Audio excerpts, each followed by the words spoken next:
this is how it all works together. So in between college and going to medical school, I answered a classified ad in the newspaper for a telemarketing job because of that Boston College job. Mm-hmm. And the third day it was for a franchise company here in Portsmouth.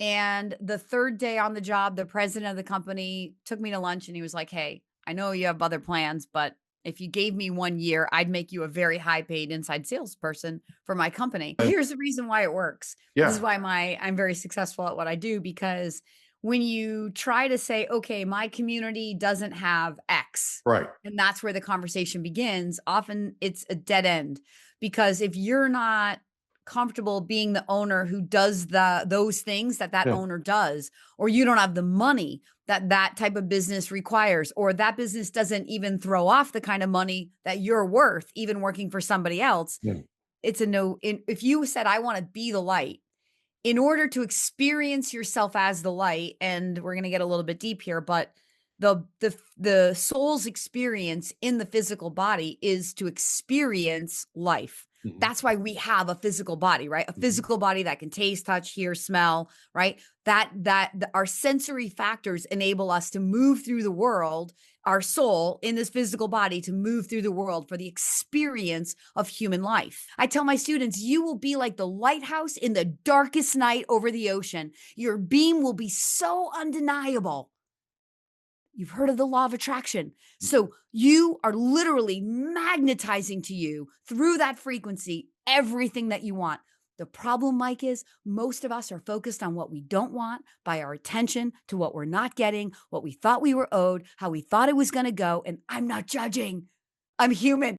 Did you know there's a technology that's actually an app on your phone that uses sound waves to tell your brain what you want your brain to do?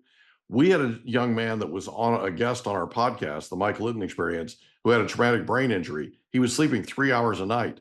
He's using NewCalm now and he's sleeping more. Go to newcalm.com, Mike15 promo code. Newcalm.com, promo code Mike15 for an extra 15% off. Go today. Welcome to the Mike Litton Experience podcast. Everyone has a story, and our passion is to help them tell it. Mike is passionate about being a father, a teacher, a realtor, an investor, and a leader. And now, introducing the host of the Mike Litton Experience, Mike Litton. Kim Daly, thank you so much for being our guest on the Mike Litton Experience. I'm super excited for our time together. And like we talked about before we hit record, everybody has a story, and our passion is to help them tell it. So with your permission, we're going to start with where you were born, go up to today, and then we're going to talk about these amazing things you're doing with franchise. Thanks again for being here. Thank you so much, Mike. It's my pleasure to be here. I do think that what you do is really essential for a lot of people that are trying to figure out what franchise they're going to buy, what franchise works for them, that kind of thing, right? Buying a franchise, I can tell you, is a life-changing experience. I owned a franchise for 18 years. What franchise, Mike? I did. Keller Williams. I owned a Keller Williams Realty franchise for 18 years. Awesome. Okay. Yeah. So changed my life. And the things that I learned doing that have helped me immensely, not only during that time, but since. So yeah, really, really Love cool it. stuff. I would even back up higher and be like, I don't think people go, oh yeah, I want to own a franchise. They want to be unemployable and they want to be financially free. And I teach people how to use franchising as the vehicle to help them make that conscious choice to quit that corporate job and salary thing. And then, well, that's what I'm getting at is the way that you approach it is more of a consultative, almost coaching type approach versus what a lot of people do in terms of, hey honey, hey baby, I've got this franchise for you, it's going to be great, right? There's different horses for different courses, or courses for horses, whatever you want to call it, and not everything's a fit. And so one of the things that I think people need to, so I have a pretty extensive history in franchising. My dad went to work for a franchise company when I was like 11. It was the largest franchisor of body shops in the world. Okay. A company called Mako. Of course, we know. And I used to know Anthony A. Martino before he passed away. So Anthony A. Martino started Amco first, He did. built it into the largest chain of franchisor of transmission shops, then sold it to Pennzoil, moved to Florida from King of Prussia, Pennsylvania, took his wife and said, I'm going to go play golf every day. Right. And so they moved to That Florida, didn't work. bought a place in Boca Raton. He played golf every day. About 6 months into it, he comes home and his wife says, you need to sit down. We need to talk. It's like, okay. So he sits down and she says, listen, I couldn't love you more if I tried, but if you don't go back to work, I'm going to kill you.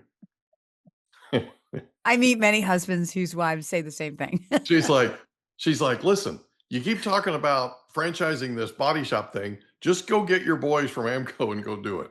Right. Because he was under a non-compete naturally. Right. Yeah. So he went out and started Mako.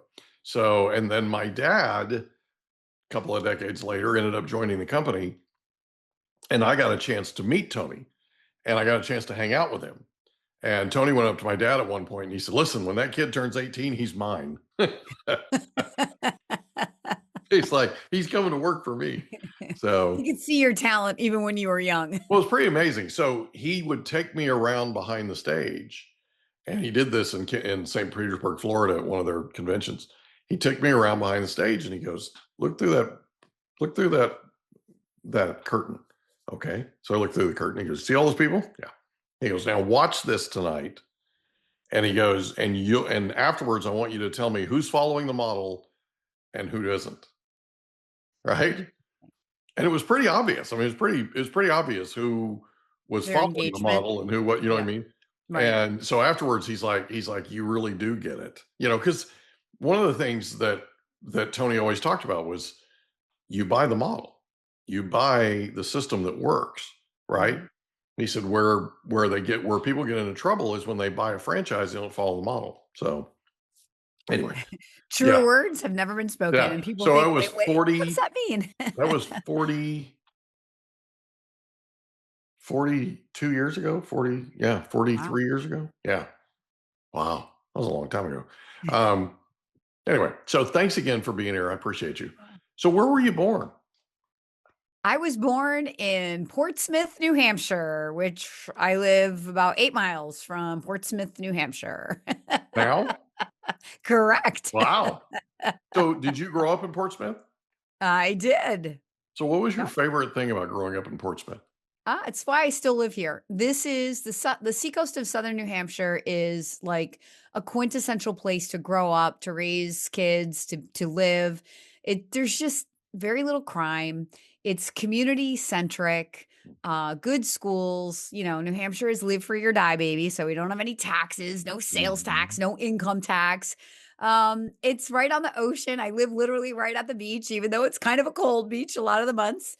It's still a beautiful beach. And yet we're still, we're like 90 minutes, maybe 2 hours from really good Big East skiing, which we do. It's just a good place to live. My family is here. So I moved away after college down to Boca, speaking of Boca. And then my mother could not believe when I told her I was moving home. But after 9/11, I just realized I wanted to be closer to my family. And I was turning 30. And I also was thinking, gosh, if I meet a guy down here, my kids are never going to grow up the way I did with my big Italian family. So I hightailed it back to southern New Hampshire. And here I've been raising my kids. My boys now are 18 and 19 years old. Wow, that's cool. I'll be back in Florida, though, once they're in college. There you go. So, ready to go, are you? You got your bags packed? I'm ready. I've been saying it for years. January of 27, boys, Mom will not be in southern New Hampshire. I will be somewhere in Florida for a few months enjoying some palm trees. I'll be back. I won't leave New Hampshire. And do the snowboard thing. I'm not shoveling snow anymore. No. I'm with you. I totally understand. So growing up in Portsmouth, who was the most influential person to you? My dad is really the reason I am the person I am today. When I was 15 years old, so my parents were in Amway, and they used to take me to all the big, like rah-rah meetings. And I never wanted to be in the audience. I always wanted to be on the stage. And I also was in theater. I was in every pageant that they would allow me to enter. I was Miss New Hampshire preteen, Miss New Hampshire teen, Miss New Hampshire. I won, local, state, regional, national talent shows, essay competitions. Like, Mike, if you give me a stage and you allow me to talk to people, I'm in all day long. So when my parents would take me to Amway meetings, I always wanted to be the person on the stage. And I remember at 15, I said to my dad, I want to be a motivational speaker. Mhm. And my dad kind of looked at me like, I don't really know how to help you do that. So go to medical school. So when I was 15, I knew what I wanted to do. And I pursued medical school only to get deviated by franchising. Only it wasn't a deviation. In fact, it was God's way of weaving everything together. And I Mhm. ended up exactly where I always wanted to be at 15 years old. Wow. Yeah. So, so in high school, did you have a favorite subject? So I'm a science girl.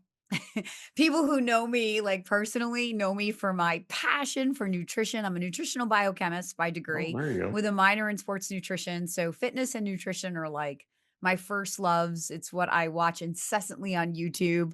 It's what I do in my free time, go to the gym, cook healthy food. So I would say, yeah. What's funny is in high school, I hated chemistry. It wasn't until but I wanted to be a doctor and I wanted to work with athletes, so I was taking advanced level, chemistry in college.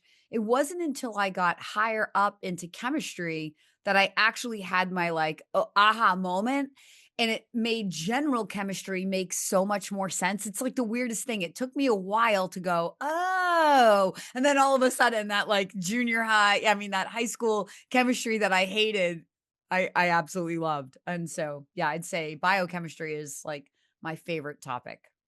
That happens to us that are stubborn, you know? Yep. And then True. eventually it's like we have this epiphany and we're like, "Oh, I've been fighting that all these years." Right? It's And like the now, head up against the block wall. It's yeah, yeah, I have Dane Bramage to prove it. Yeah, yeah. right? And you mentioned like, I'm like more of a consultant or a coach. So I also have a coaching platform for franchisees where I literally teach quantum physics. I teach the science of getting rich. And it's whether, you like the Einstein side, which is, the quantum field, or you like the spiritual side, which is Jesus. I tell people the Z Suite, my coaching platform is Einstein meets Jesus. I'll meet you wherever you are. Turns out Einstein and Jesus said the same things. They just use different words. Interesting. Yeah, it's very, very interesting. But it's what I've used for the last 13 years to build legendary success in my franchise. And along the way, I realized that, influencer in me, that woman who wanted to be inspiring a lot of people, was like raising up. And I figured out a way to be able to kind of package that coach inside of me that emerged by coaching myself. And now that's what I sell. Oh, that's wild. So in high school, did you have a favorite teacher? Oh, in high school, did I have a favorite teacher?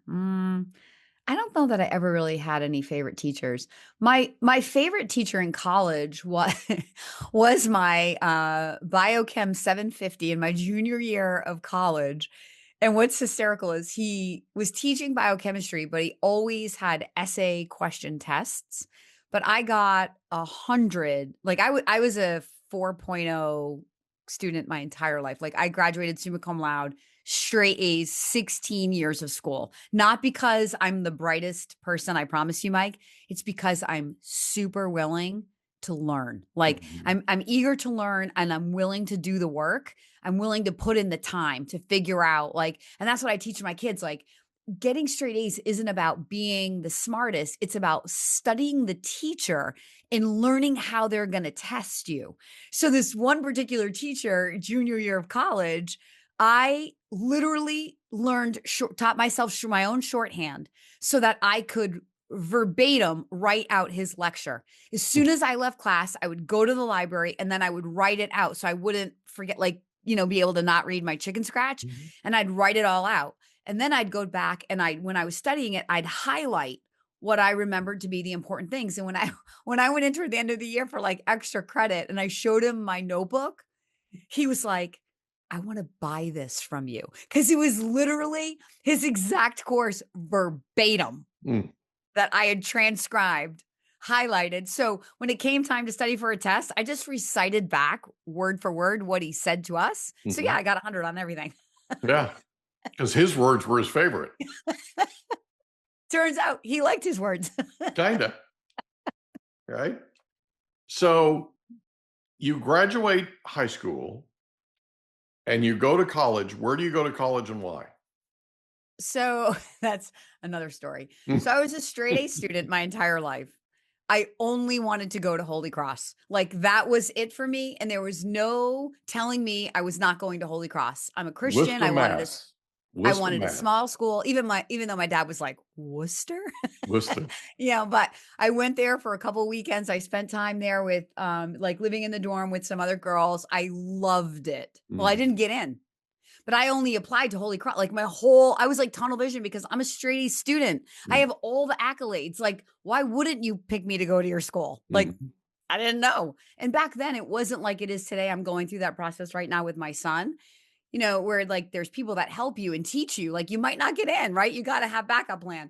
So as a backup plan, I had applied to Boston College, but I really did not want to go to Boston College, but I ended up at Boston College. But then what happened is I hated Boston College.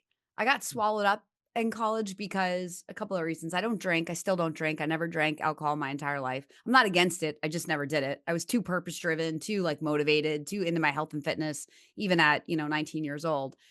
So like I went to this Catholic, Jesuit college, and I was the only student in the entire campus at daily mass. Like I kid you not, I was the only student. I was just too serious. Like all the other kids were having fun and I was just like ready to be serious about life. I used to run the stadium because I thought it was super cool to be at Boston College. And I would get up early and run the stadium at like 5 a.m. All the football players knew me because they were the only ones out at training when I was out training. But so after my freshman year, I didn't tell my parents because I was the first person in our, like both of my parents have degrees, but like they went to night school. They like did it, this not the traditional way that, my kids are doing it. So I was like the first one in our family to like, go to a big university. And so my middle name became Boston College. It was like, here's our daughter, Kimberly, who goes to Boston College. Right. So I knew I was going to like devastate everybody when I was leaving BC. But anyway, so I got home from summer and I told my parents, oh, by the way, I'm not going back. Like I applied to UNH. Now I had a full academic scholarship. So while Holy Cross turned me down, Boston College opened the doors and gave me full tuition. Opened the doors, rolled out the red carpet, and wrote a check. Right? You got it. Yeah. And I walked away from it. And I applied to UNH. I said, I'm going to live at home. I'm going to get a job working in the gym. I had a whole plan and I followed the plan. I took all the tuition on myself because my parents were like, we're not helping you, girl. I'm like, I knew you were going to say that. I paid all those bills myself. So I worked in the gym in Portsmouth. I went to UNH and I got that degree and it all worked out exactly the way that it was supposed to.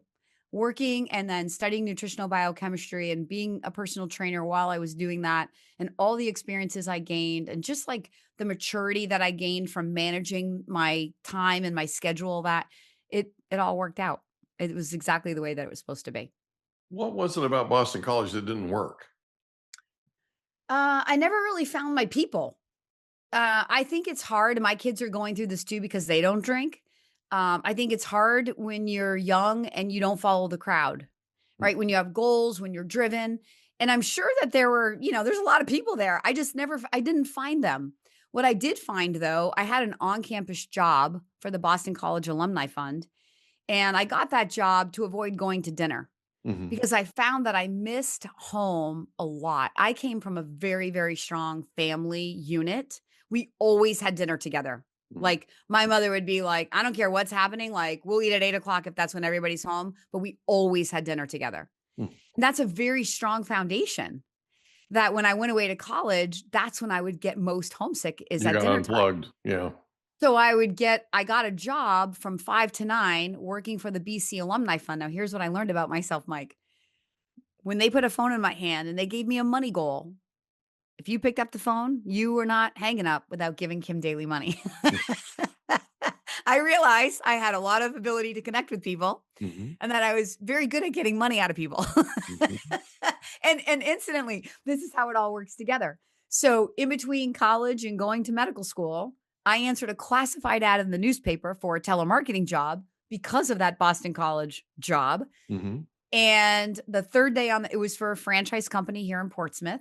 And the third day on the job, the president of the company took me to lunch and he was like, "Hey, I know you have other plans, but if you gave me 1 year, I'd make you a very high paid inside salesperson for my company." Of course, my father was like, "No, like your whole, you're never going to go back to school." I'm like, "No, I'm totally going to go back to school, but this sounds really fun and different and give my little 4.0 brain a little time and away from the pressure." Mhm. Of course, my dad was right, but he was right because with a base pay of $30,000, I made $125,000 my first year out of college working, selling franchise advertising to franchisors, meeting great people like Tony Martino and so many Mhm. other amazing franchisors back in the mid 90s.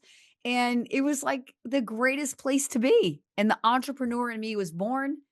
I left that job at 25, became an entrepreneur myself, franchisepreneur by 30, and I've never looked back. Yeah, that's So wild. What a great story. thank you. So, when you got back to New Hampshire, to Portsmouth, how'd you feel your sophomore year in college? Like, ashamed? What do you mean? Like I wasn't letting people down? No, it's not what I'm Oh, asking at all. So okay. you left Boston College, Yep, you go to UNH, yep, you move back to Portsmouth. yep. How did you feel when you were back in Portsmouth and you were going to UNH versus how you felt when you were at Boston College? Oh, I think I felt, looking back, I mean, it was the right choice for me. Yeah. I think those around me felt like I was playing it too small and that I was giving up a lot of the networking and the parts of going to a big a prestigious university. Not that UNH, there's nothing wrong with UNH and it's amazing school. Actually, one of my kids goes there now. The business program there is like second to none. It's the number Mhm. one business school in New England. But it's close to home. It's 30 minutes from home. So it's like I didn't, you didn't go away. But for me, Did like you I stay at said, home? yep, I lived at home. So I was not even you didn't live gonna on campus, you lived at nope, I home. was done with Okay. that. I tried it. I was done with it. Yeah. I just moved back into my, home with my parents and did my thing and went to school and had a job, and I loved it. I found, like, a nice, comfortable groove. I was growing, I was becoming, I was doing the work I needed to do to, like, build the life that I wanted Mhm. to build, and, yeah, I think it all worked out. I don't know Reason I'm what my parents asking think the about it, reason I'm though. asking is I feel like your story is something that people can relate to. And what I mean by that is my son growing up told us, I think when he was 6, that he was going to go away to college. He was going to leave California. He was going to go away to college, and he was, it was kind of like I'm going as far away from here as I can, kind of thing. He made that announcement, and he basically stuck to it. Right when we dropped him off at college at University of Nebraska at Lincoln, I would have bet you money, and I don't bet money. I'm not a gambler. I would have bet you money that that boy in 2 weeks was going to call his mother and say, "Come get me. I can't be away from home." Right? We would ask him a question, and she would answer. Okay. The reason I'm bringing this up is I don't think parents appreciate how sometimes, not always, but sometimes college is just not a fit. Okay. College was not a fit for me. I was not ready to go to college. I was ready to get into the workforce. I was ready to, right? I'm literally 59 years old as we're doing this interview, and I'm back in school full time. Not joking. I'm back in school full time to finish my bachelor's and my master's. And then I'm taking a permanent job with Southwestern College, who I'm now an adjunct professor for. And so I literally have a position waiting for me, full-time position waiting for me as soon as I finish my schooling. I am loving being a student at University of Oklahoma. University of Oklahoma has always been my dream school. It's where I was born. Always wanted to, right? Always been an OU fan. I've been an OU fan since I was like 6, and it's just gotten worse with age, right? So the point I'm getting at is not every student, when they go to college at the ripe old age of 18, is ready for college. Okay. When I Mhm. graduated, I was 17. When I graduated from high school, I was not a student. I was not, I was capable, but I didn't care to do it. I didn't care to be there. I wasn't right. So the point I'm getting at is there are different ways to do this. And I think parents need to hear us. I think they need to hear your story, and they need to understand that you having dinner every night was a big part of your identity, and it was a big part of you growing up, right?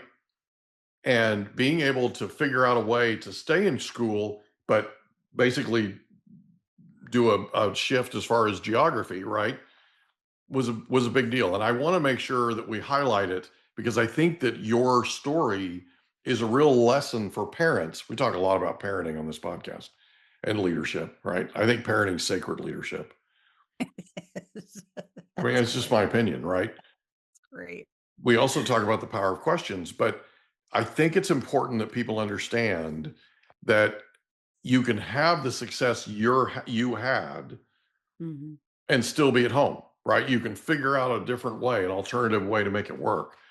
Yeah. I Anyway, was going to I be just successful no matter what I did. Like, no, that's I my know that. I know personality. that. Yeah. But I think I I was just too wanted to highlight it serious because for I feel college. like that was a great move for you. And I feel like it's something that parents should consider, right? Yeah. When they're Yeah. talking to their student, their Yep. child Their child. about Yep. going to school. So Yeah, I think mostly just let like my parents not I never even asked. They never judged what I did. I'm sure they did, but they never said it to me.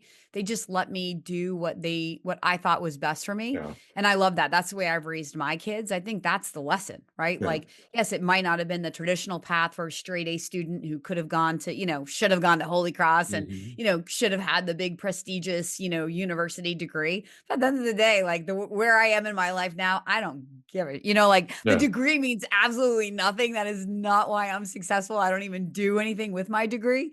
And I tell my kids, like, they want to be in business with me. And I'm like, I need you to grow up a little bit more. So I want you to go to college and study business.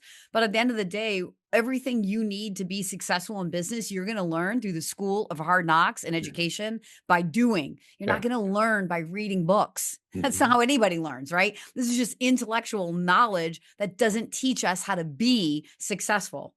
Right. And that's why, I in agree. fact, going back to franchising, there's a lot of franchisees that are not living their dreams because they go to franchisor training and they get tools and systems, but that doesn't teach them how to be a successful business owner. That's the business I built now, the Z Suite, which is the part of being. We're not going to do, we're not going to effort, we're not going to struggle. If you're doing that, it's because you're doing it the wrong way. Right. When you're being the $1 million operator inside of yourself and you're thinking life-giving, abundant thoughts, and you let go of the how because you're not the source. There's something greater than you that has all the answers to everything that ails you. And all you have to do is stop long enough to let the answers come to you. You'll be able to build effortless success, legendary success, and not at the expense of your nervous system or your heart attack. You mind if we talk about this for a second?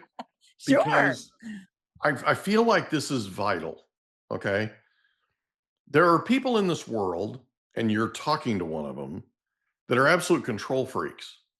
And understandably, right?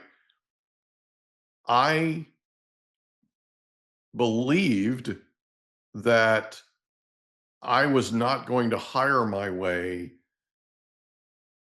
to success, that I was going to, it was all going to revolve around me. And it nearly killed me. Literally. I got sick in 2018 and I spent 7 hours in the emergency room at a local hospital.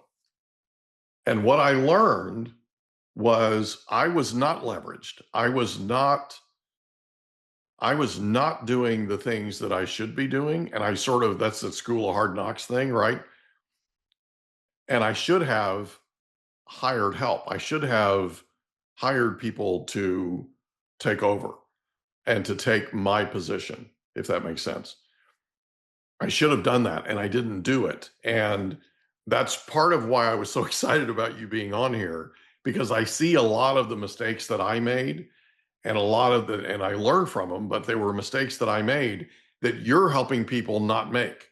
You're helping them figure out how to, well, I mean, it's a big deal. What you're doing is a big deal. And I wanted to make sure that I acknowledged you for it. And I also wanted you to understand that, or I want people to understand that the way that you approach this is different. It's not the same as what people think of when they think of people that are helping them figure out what franchise to invest in.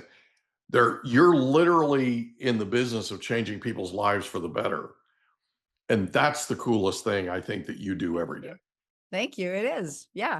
Yeah. I mean, a lot of times, again, when people think of like, well, okay, I'm in transition or I'm going to get laid off.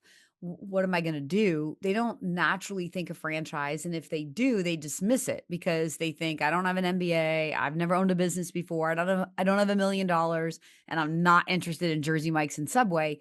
And so that's where the conversation on franchising ends. But when they meet a franchise consultant like Kim Daly, who has 23 years of experience, and I say, look, you don't need $1 million. You definitely don't need an MBA. You don't need any prior business ownership experience. And for God's sakes, we are not talking about food and retail. Then they're like, well, what are we talking about? What other options exist? Right. And this is where my, experience and leverage can come in, because I'm going to match you to opportunities that fit the owner that you want to be, the role that you want to play, the people you want to create jobs for or don't want to create jobs for, the customers you want to serve. We're going to look demographically at the market that you live in. In every franchise industry, there's a premium brand like a Nordstrom, and there's a value brand like a Target, right? Or a Walmart. So when that's going to come back to your, like, how you see the community and also how you see the world, whether you're comfortable being the premium or you like being the value. So I ask, it's kind of like a psychological, process that I take people through to really pull out of them what's most important in a business. A lot of things they've thought about, but also a lot of things they've never thought about, that when I ask the question, they're like, oh, wow, that's a really good question. Like, I don't even know how to answer it. I'm like, there's no right or wrong. Let's talk through it. And then they allow me to sort of like shape and mold their mindset, right? As I see where kind of like how they answered other questions and I try things on, then they're like, yes, that's what feels good. So then I'm able to pull all those characteristics and build that franchise business model. And then with my 23 years of relationship knowledge and experience of what franchises are out there, I'll narrow that field. So I curate that list of 3 to 5 options for them that match these characteristics that they're looking for. Do you mind if I point something out? Because I'm big into questions and the power of questions and that kind of thing, but I kind of just want to say something. Sure. What I feel like is the most refreshing about your approach is you look at this in terms of their lifestyle and not necessarily what they're doing now, but where they want to be, right? Yes. In terms of what and see, Kim, I think this is important for people to understand. Buying a franchise or investing in a franchise is more than just the X's and O's. It's more than just, hey, this is, McDonald's or Subway or whatever, Jersey Mike's, whatever, It's right? more than a transaction. Yeah. It's more about how their life looks or can look as an owner of that franchise. Does that make sense? 100%. It's a different sort of block and tackle, as one of my friends likes to say, right? Because you start out with the end in mind, and that's what I think is so important about what I want people to understand. This is not about selling a certain number of franchises or a franchise in particular. It's taking their lifestyle and figuring out a way and also figuring out where they want to be and figuring out a way for that to be the catalyst to get them there. Correct. Does that make sense? We start with goals and dreams. 100%. It's 100% correct. It's a completely Yes. different way than what the franchise industry is known for. And it's not, it's not unearned. I mean, there are people in the franchise industry that, let's be honest, shouldn't be in it anymore. And their ways are antiquated, right? I've talked to a ton of people over the last few years because I owned a franchise and people find out about it and they're like, oh, well, you need to own this car wash. You need to own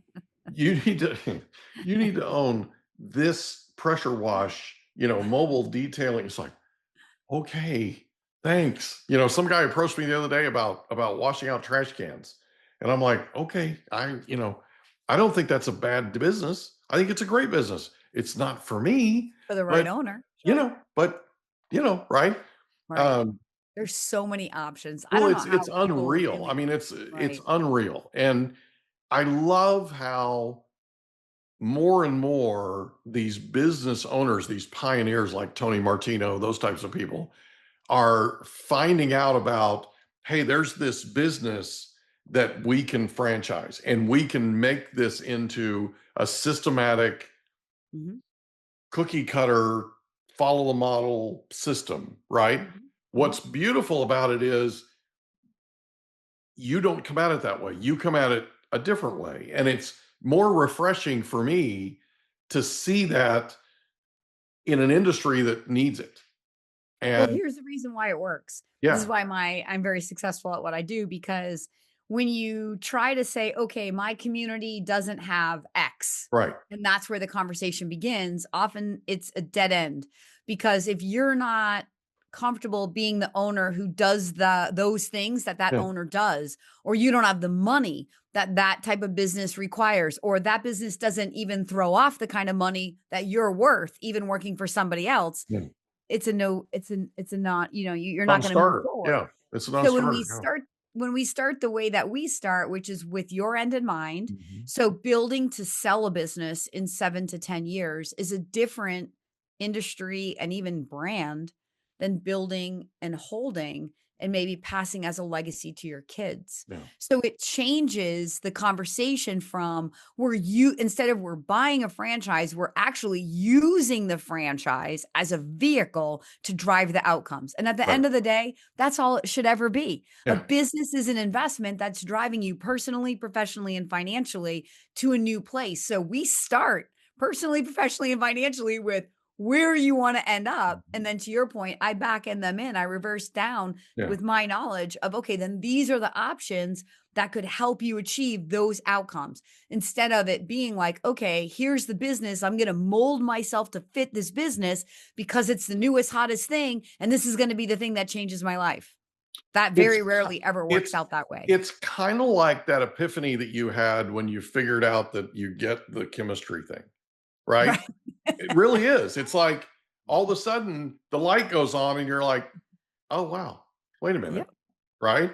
And people end up buying franchises that, they I always say these are from left field, right? Yeah. You're not, and it might be like we're building a model. Like if I'm talking to someone that's like me and they're into health and wellness and longevity, look, there's so many fun brands, but I may not bring all 3 or 5 in that industry. I may throw a little curveball that's non brick and mortar that is, maybe it's dog grooming. Maybe you have a dog and you love dogs, or maybe you have small kids and it's children enrichment. It's something in your sphere, but it doesn't look or sound or feel like what you thought a franchise would feel like. And what's so fun is that oftentimes that curveball becomes the one that people end up investing in. Because when we think we know what we want, here's what I think psychologically happens. As you move through the process, when you think you want something so bad, you create more resistance to it. Mhm. And resistance in the field slows everything down. That's my quantum physics. But when you are open minded, because you're like, I don't really want that. I'll do it because I respect Kim. I'll go on the call. I call it a blind date. I'll talk to the people and you just stay open. What happens is you're not creating any resistance. You're open to hearing and you hear the things that are the connections why I showed it to you. Mhm. And then you're like, wow, that actually makes a lot more sense than I thought.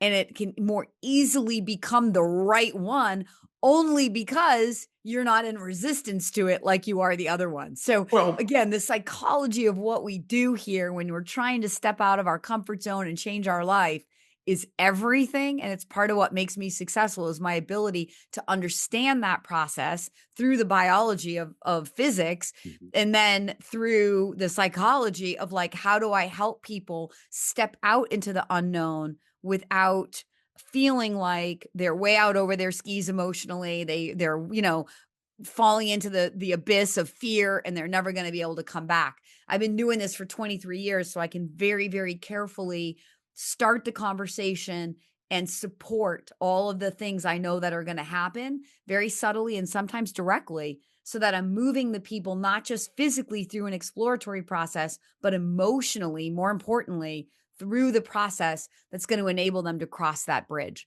Because Gotcha. that's what it is. It's a bridge of belief. So we're going to take a break. When we come back, we're going to talk about the one thing that people do to sabotage their own success and how you overcome it. We'll be right back. Did you know there's an app that has no side effects that allows you to use sound waves to tell your brain what you want it to do?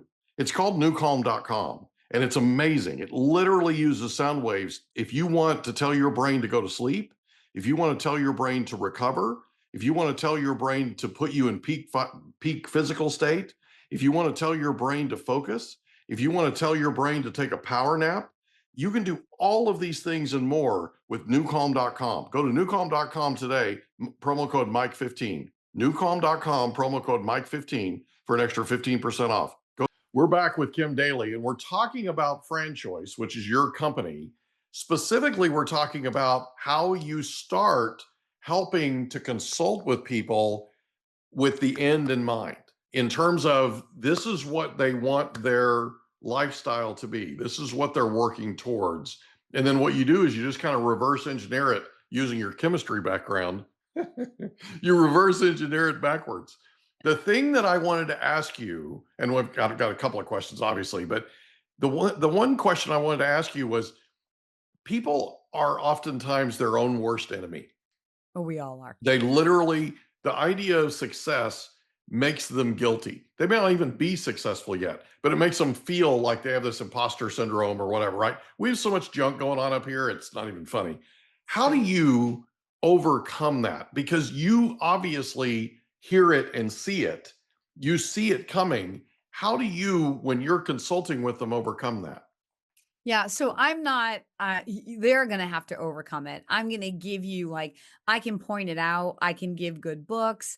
I can, bring my own confidence and leadership, tell my own stories.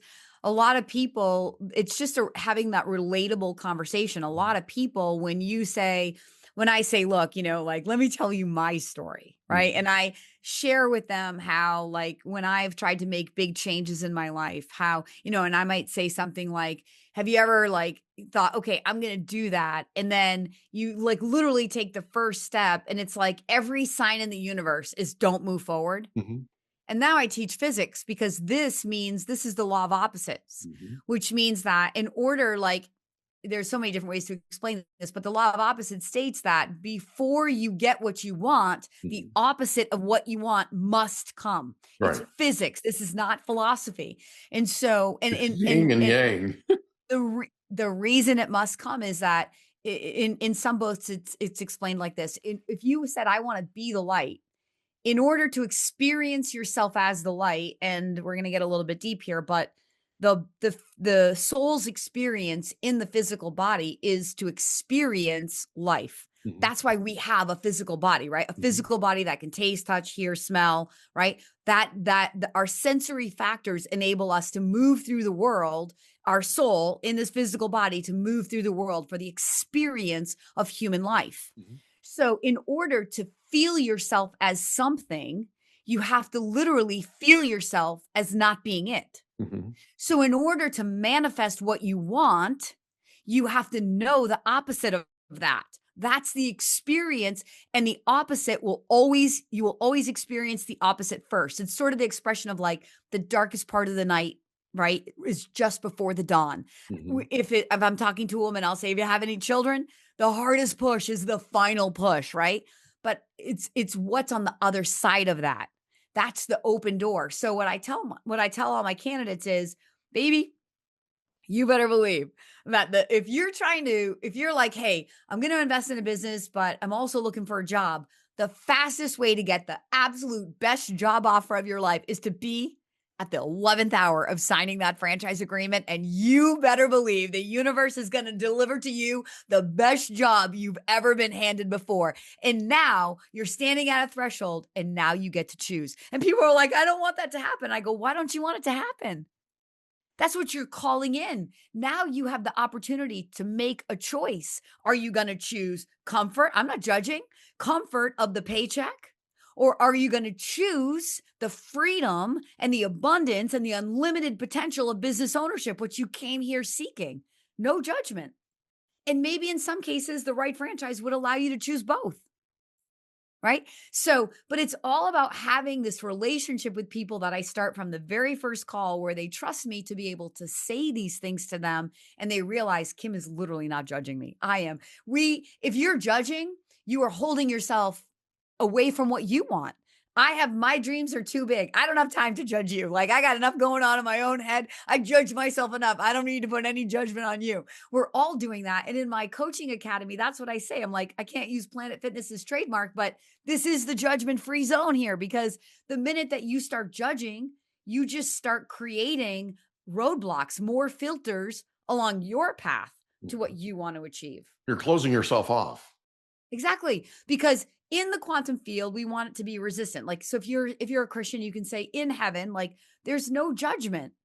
It's heaven is bliss. Everything comes easily. Everything is effortlessly. So here's the thing. We don't have to die in our flesh to experience heaven on earth.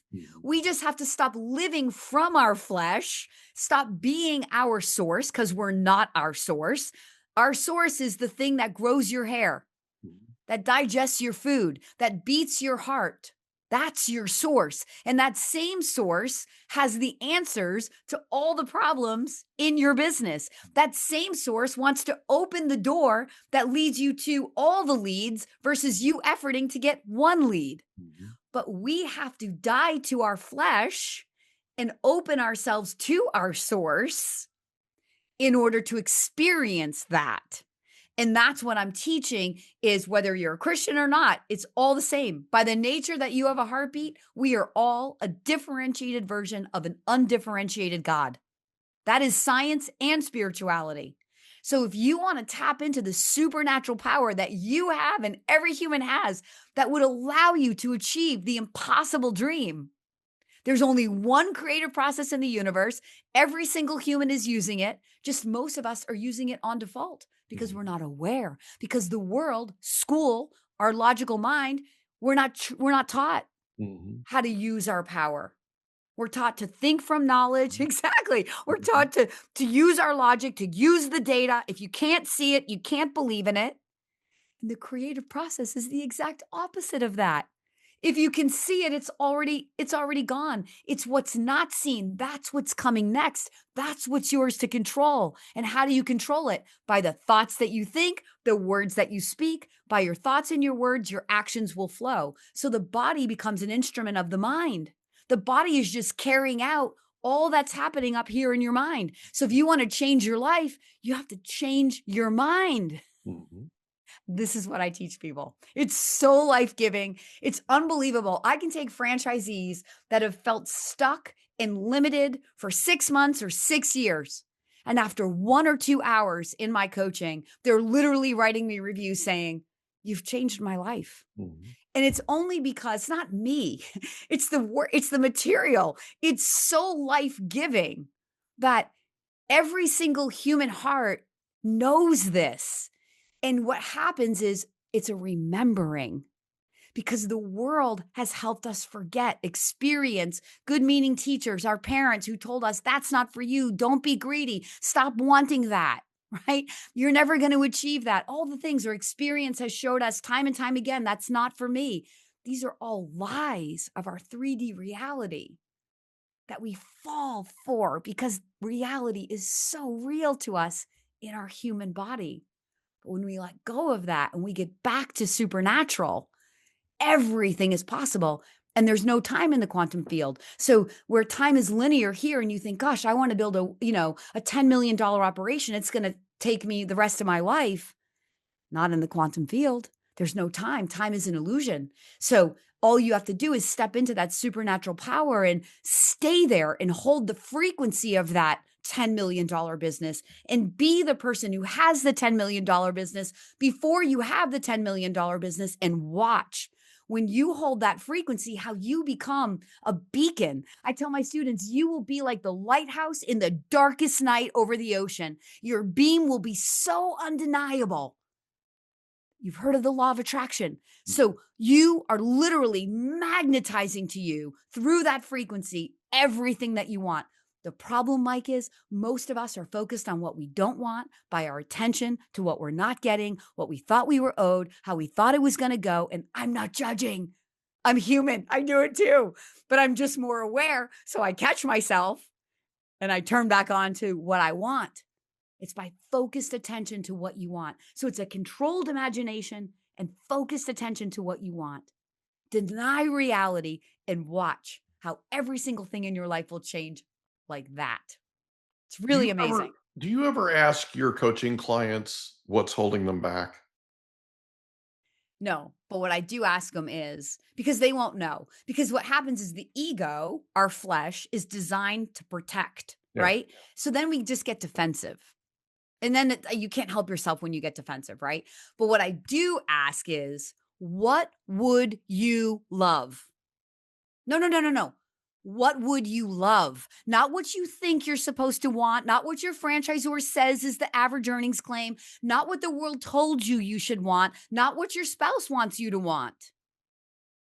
What would you love? Ask yourself that question. It is the hardest question to actually answer. But here's the thing. Heaven's first law is order. Where there is no order, you cannot, there will only be chaos. So until you dare to ask yourself and get rid of the platitudinal answers, I mean, clearly, what do you want? Write it down. Sometimes this is one of the very first lessons I teach all my students. Write what would I love on a piece of paper. Answer it right away because you'll have some easy things, but then leave it on your desk so it's going through your subconscious mind every day. It's going to take you a couple of weeks before you literally remove all because what happens is the second you think it, your logical mind that you've been using your entire life talks you out of it. It says, nope, that's not for you. All the reasons. We're not trying to figure out the how. What would I love? Do you know how many business owners, just when they can grasp this one concept, their entire business can change? Do you know how much royalty dollars that means to franchisors? It's millions of dollars left on the table by one simple question. And there's nobody in the entire franchising industry teaching what I'm teaching. There's nobody teaching it. The entire industry is built on logic and strategy. And even Albert Einstein said, strategy will take you from A to B, but your imagination will take you anywhere. And what did he mean by that? What he meant is that your imagination is the center of creation in your human body. It's where all things are possible. When you think from your imagination, that's where you find the solutions to all of your problems. That's how he created everything that he created, from his imagination. It's how you create everything. Who's your ideal client? My ideal client is for consulting is probably 45 to 65. Some measure of displeasure in their life, like they did all the right things and they're still not getting ahead. They worry about job security. They hate their job. They hate the politics. They hate the travel. They hate missing their kids' events for, somebody else's business. They want control. They want a true definition of security. They want peace of mind. So the ideal avatar is more around the emotional side of what you're trying to achieve versus physical. I mean, I can give you the 45 to 65, they have an average $1 million net worth with a couple $100,000 liquid. They own a home, they have kids, they're married, all that. But the more ideal client is the other person I just described, who is doing what they thought was the right thing to do and not finding satisfaction, happy. They're not waking up every day feeling like they're living their best life. They feel in bondage. They feel imprisoned. And then the older they get, the more salary increase they get, the tighter the golden handcuffs, right? Because now we got kids and responsibilities in college. And that's where we stop dreaming dreams and not even asking ourselves what we would love because we don't have the luxury of that, Kim. I have too many responsibilities. I'm going to call BS on that. So that's because the world teaches you can't have it all. But the reality is you can have it all. You can have what you would love and take care of your responsibilities in your family. In fact, take care of them in a much bigger way. Is your ideal client having a conversation with themselves privately about legacy? Some of them do. Like what they're Um, leaving for their family? so I changed that. I flipped the script on that. I want to build a business to leave for my kids because it makes the decision to invest in a particular business too weighty because Well, I wasn't Yeah, I wasn't you're actually trying to talking about figure out leaving if it it to will your work. kids. What I was talking about was a legacy for your kids. Yep. So in other words, when you're gone, when you're done here, right? What's left for for your generations to come? Okay. So what So I kids, would say, grandkids, Mike, that kind of thing. It's more about building, I guess, for lack of a better term, kind of a trust, right? For them that takes care of them, generations down the road. Um, I have a lot of conversations with people, obviously, about their life stories, and legacy is a part of it. Legacy is something that a lot of these people who have achieved at a high level, it's something that's been a conversation they've been having internally for a long time. That's the only reason I'm asking. so what I would say is this is how I reframe that. The legacy that you leave when you dare to chase your dream Mhm. is the role model you become Yeah. in your home, for your children, and for your employees and in your community. And that legacy has absolutely no value. So sure, can you leave money? Absolutely. But if those kids don't have a belief of self-worth or an ability to hold on to that money, the money will be squandered. Yeah. But if you teach your kids through the role model that you are, look, I'm a mom. My kids don't do what I say. I wish they did, right? They do what I do. They do what they see us do. Yeah. So we are their primary role models. So all the more reason to build the legacy of I dared to follow my dreams. Look, how many entrepreneurs have entrepreneurial kids? I'm the product of that. You're the product of that. So many. Why? Because of what I'm just saying. The Mhm. role model that our parents were to us becomes what we're actually leaving to our children. And that role model, like I say to my kids, my primary goal for you isn't to leave you a pile of money. Sure, that may happen. It's to leave you with a feeling of, I never want to have to need a salary from anybody. I always want to know how to build cash flow for myself because that's true security. Yeah. Somebody could I could lose all of my money today and I don't care because I know how to rebuild it. Mhm. So when people are like, I want security and they're calling it money, I'm going to call BS on that. See, Because that's the difference. That's the difference with you. With you, it's about who they become, right? that's what it's really all Versus about. That's what I'm saying. That's what I'm Yeah. saying. That's what really sets you apart from everybody else in the industry.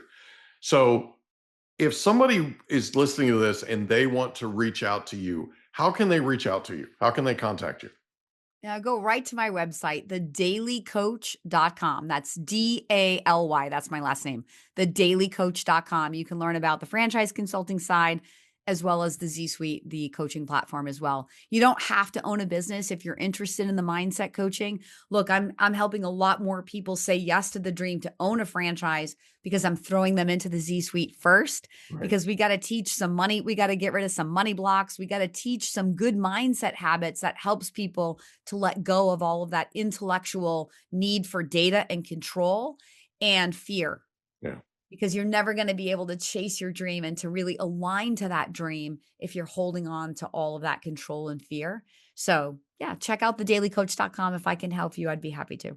Beautiful. Kim Daly, thank you so much for Thank being you. our guest on the Mike Litton Experience. This has been amazing.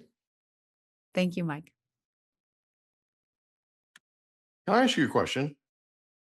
Did you know that there's a technology that uses sound waves that'll tell your brain what to do? There literally is. It's called newcalm.com. It can tell your brain to heal, tell your brain to sleep, tell your brain to do all kinds of things. It can get you fired up. It can be a pre-workout. Newcalm.com. And the promo code is Mike15. Newcalm.com, promo code Mike15 for an extra 15% off. Go today. And that's a wrap. Another episode of the Mike Litton Experience in the books.